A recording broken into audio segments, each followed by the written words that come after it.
Hello and welcome to the program. Thank you for joining us. This is Moneyline with Nancy, and I am Nancy Nnaji.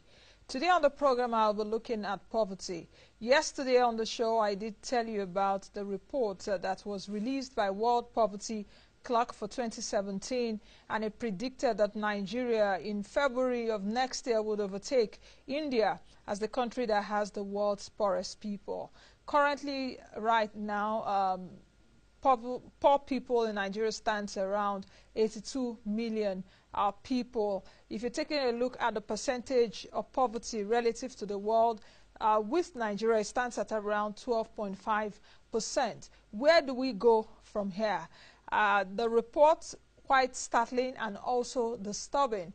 But I had to look through, in the research of this show, I had to look through what poverty means. And let me just take you through the definition of poverty according to the World Bank, because the World Bank is an institution that wants to end poverty. In fact, when you get to Washington, D.C., if you're entering the office of the World Bank, it just stares at you. It wants to end poverty. Now, the World Bank defines or describes poverty in this way, that poverty is hunger, poverty is lack of shelter, poverty is being sick and not able to see a doctor, poverty is not having access to school and not knowing how to read. Poverty is not having a job. Poverty is the fear for the future and living one day at a time. You agree with me that poverty has many faces, changing from place to place and across time, and has been described in many ways. Most often, poverty is a situation people want to escape.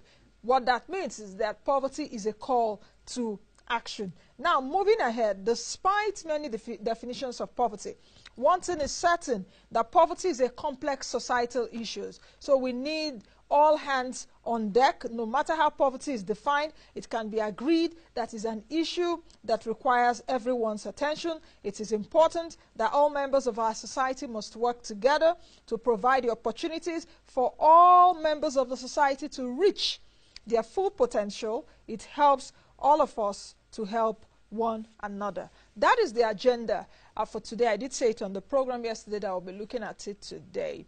The prediction that by February 2018, according to World Poverty Clock, that Nigeria would overtake India as the country that has the world's poorest people. According to the report, we're about 193 million people. The way it is right now, we've not done a census since 2006, isn't it? That's like 11 years now or so. You know, I always say something on the program that what you can't measure, you cannot manage. So for us to even know how to manage our population, we must know how many we are first.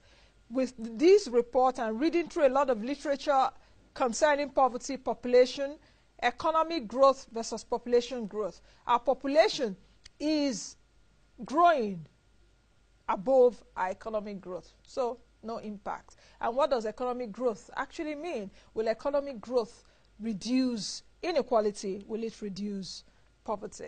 All right, that's the discussions for today.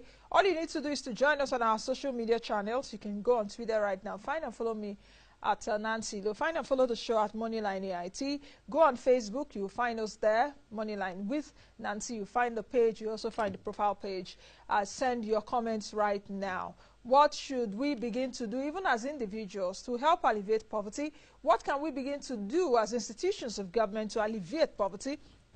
Bearing in mind that if we are not careful, if we don't put actions on the table, not just talk, what can we do to ensure that we do not have people that are extremely poor in the country?